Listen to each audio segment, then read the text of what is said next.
Okay pare, look at this. Ang kapal, no? Kakaiba. Cheers. Sa video na to, I'll show you some of the most delicious Japanese street food experience sa Osaka, Japan. From eating on a Japanese sushi conveyor belt. Ay ka lang. Yun. Nahabol ko ba yung tuna? Different Japanese street food. Pare, tikman na natin. Sa huli, kakain din tayo sa isang hole in the wall. Isang hidden gem, the Japanese resto na nagsaserve ng masarap na ramen. It's a great find pare. Ang sarap. Tamahan niyo ako mag-food trip sa Osaka, Japan ngayong gabi. Ready ka na ba? Tara!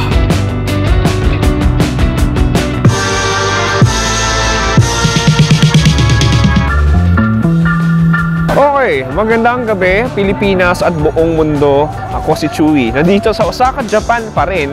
At ngayong episode, magko-food trip tayo. Sisimulan natin dito sa Shinsekai. This is like the modern little food street or like busy street. Anyway, this is a bustling, noisy, very lively, mailaw na place. Anyway, tara!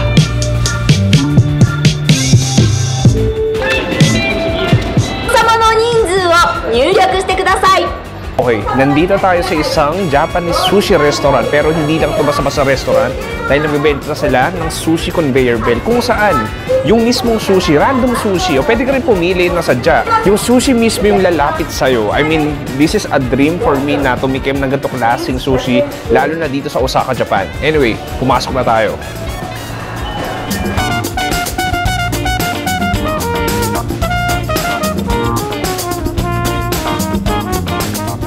Dito ko na-intriga, nakita ko sa Japan, meron silang sushi conveyor belt. Look at this. So, meron lang dito, akala mo, nasa naiyak ka, pero imbis mga bagahe, mga sushi yung paparating sa'yo. So, dalawa yung option. Dito, pwede ka kumuha ng mga generic na sushi sa baba, and then, pwede ka umorder dito ng mga extra. Ayan, ito yung mga special na sushi. Anyway, mag-try muna tayo ng random sushi. Ayan, pangit yan. May hirap kapag di mo trip yung hihintayin mo. Maghihintay ka talaga. Itlog. So, meron tayong tamago dito. Ayoko niyan. Ano to? Beans? Munggo? Ba't ako kakain ng sushi na munggo? Ayan, tikman natin to. Okay. Yun. Actually, alam mo, ang sushi daw, hindi to talaga siya chopstick. Sa omasake, kinakamay daw siya. So, kakamayin ko na. So, look at this. Our first sushi, di ko lang parang feel ko isda to. Lagay ko ng konti. Okay. Ang anghang nun. Pero sarap. Teka lang, may nakita gusto ko. Uy, kakaiba to. I mean, the rice, typical Japanese rice. Yung isda, medyo chewy siya na. Hindi ko masabi ng klaseng karne siya. Hindi ko alam kung ano to. Ano ba to? Parang orange or kimchi, I believe. This is kimchi. Okay, tikman natin. Dip na sa soy sauce.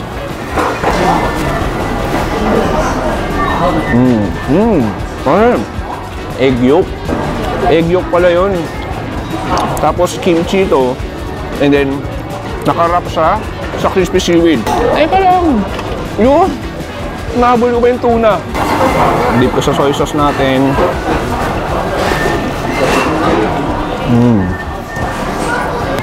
Pero ang daming chunks. Kaya medyo fat din ako konti. Okay, nag-gets ko. Kumbaga, parang fast food kasi dating ito eh. Next, ang gusto kong gawin, umorder na tayo dito sa mga premium natin. Okay. So, makikita mo kung ano nangyari. Back. Ayan. So, may iba bang klase tayong sushi dito. Squid and okra, stuffed sushi, shrimp mayo, sukiyaki style roll. Sige, punta tayo sa...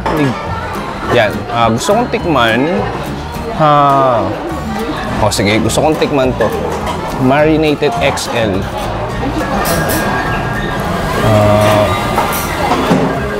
Okay. Gusto ko rin i-try ito. Large salmon roll. Habang naghihintay tayo nung in-order natin, ito, gusto ko. Parang, tuna rin to. Medyo premium naman siya. Cheers. Wow. Toro ba to? Parang medyo fatty yung tuna na yun. Ang sarap. Kaya na. Yun! Ang galing! Sabi naman to. Ang silky nung salmon natin. Parang mas makinis pa ito. May skincare routine siya kaysa sa akin. Dip natin sa konting soy sauce wasabi. Ang kapal, ito masarap. Ang kapal ng tuna na yun. Dumating na isa. Ito yung salmon roe. Oh, look at that. Cheers.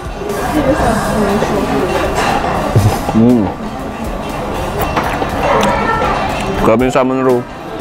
Ang popping boba na nagbe-burst sa bibig ko. Okay, so dito, pwede ka rin maglaro. Every 5 plates, pwede mong ihulog 1, 2, 3, 4, 5. Ayan na, tingnan na anong mangyayari. Anong mangyayari? Uy, may anime. May baril siya. Anong meron? Anong mangyayari? Hulaan natin. Babarilin niya? Uy, ba't hindi na rin? Ay, sinalag niya. Talo tayo. Sinalag niya eh. Sinalag nito ni white guy eh. White hair guy eh. Hindi ko na-gets yun. Nakikitawa lang ako pero ewan ko. Ay, gusto ko i-try itong premium unagi. Ang laki no? Sushi inagi. This is the grilled eel. Cheers.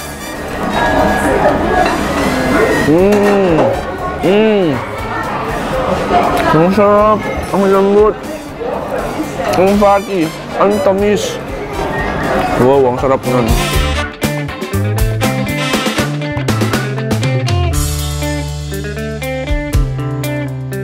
Okay, nandito pa rin si Shinsekai after ng sushi na yung masarap kumain ng steaming and piping hot na fried gyoza dito sa isang restaurant na nagsiserve ng gyoza.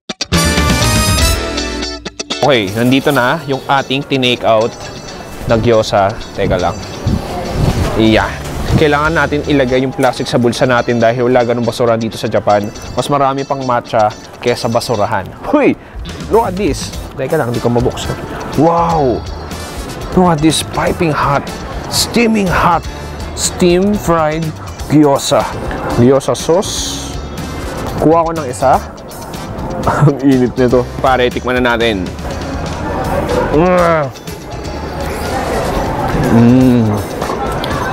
Ayun mo. Nakakawa kasi anong lasa sa Pinas. Kuha natin eh. Ganda rin lasa dito sa Japan. I mean, yung very juicy as in, kita mo naman yung oil tsaka yung juices. Tapos mag-garlic din siya, konting ma-onion din, and then yung ground pork nandun. And then yung pinaka-wrapper natin, medyo gummy din. Ang sarap. Parang hindi ako pwede magsawa sa gyoza. It's one of the best Japanese street food of all time.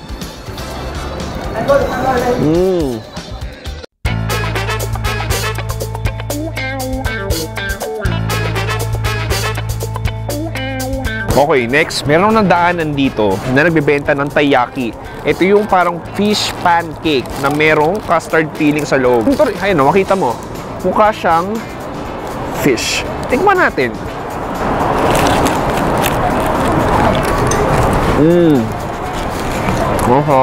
Wow. Sobrang milky, creamy, and then yung bread, may konting lutong na siya.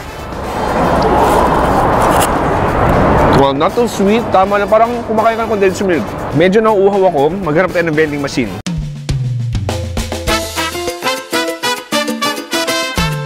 Bago tayo pumunta sa holding spot natin, medyo nauuhaw ako. Mag-vending machine muna tayo. Iban talaga dito sa Japan. Pambihira talaga yung technology. Sa atin, naalala ko, one time sa Mall of Asia, bumili kami ng tubig ni Audrey. Pinasok yung 50 pesos para bumili ng tubig. Walang lumabas.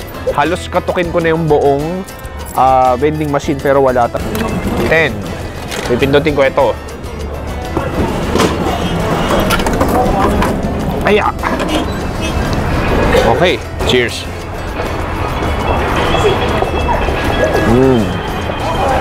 Basically, milk na carbonated. Milk soda. Ang sarap.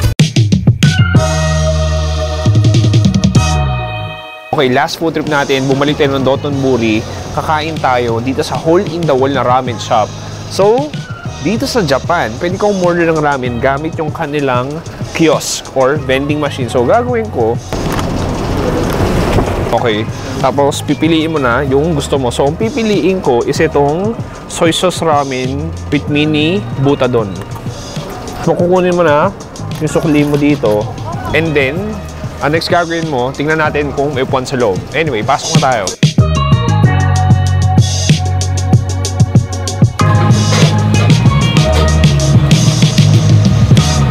刚加完15多了。3把。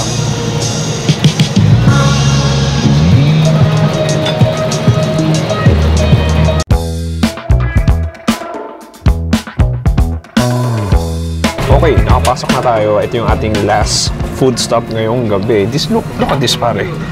This is just like a hole in the wall. Amazing, like different ramen. We have different rice bowls. At the same time, meron tayo dito like beef gyudon ramen. Simulan muna natin dito sa ating rice bowl. So ito, pork belly siya na parang may sweet teriyaki sauce. Sige, kuha tayo.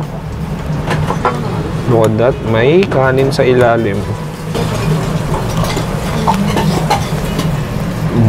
Yung sauce niya, parang it's greater than teriyaki sauce. It's like sweeter, pero hindi overkill. Sakto lang din. Then yung karne, sobrang tender, sobrang fatty, smoky, well grilled. Ito, actually kay Audrey to.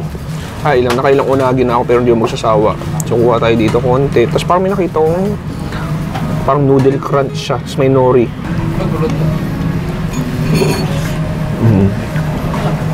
Iba lang talaga unagi. May sarili siyang texture na mataba. Na parang natutunaw sa bibig mo. And then the nori, the seaweed, nagdadagdag extra flavor.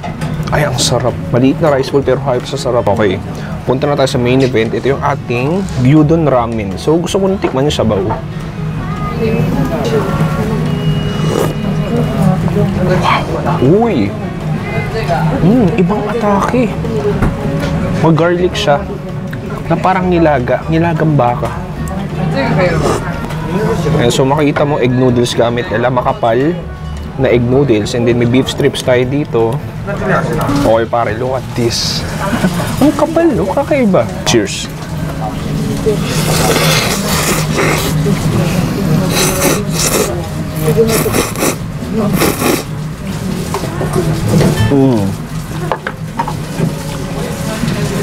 Alam mo, sabi nga nila, ang Osaka may sariling style of ramen.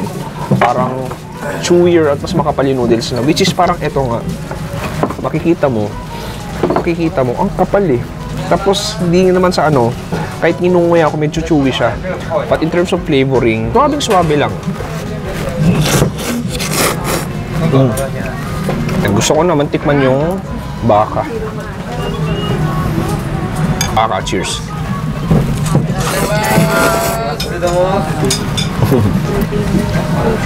Parang kung kumakain ng gyudon nyo, sobrang lambot, ang nipis lang. Sa dinami-dami ng restaurant dito sa Don Tobori, ito medyo hidden gem siya. This is a great find pare. Ang sarap.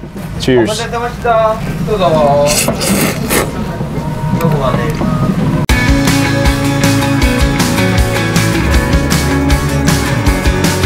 Uy! Maraming salamat sa panonood sa episode na to. Actually, this is just like a dinner food trip. Sana nag-enjoy kayo at sana nabusog kayo. Ako, nabusog. Di lang halata sa tiyan ko, pero malaki na to, nakatago na sa jacket ko.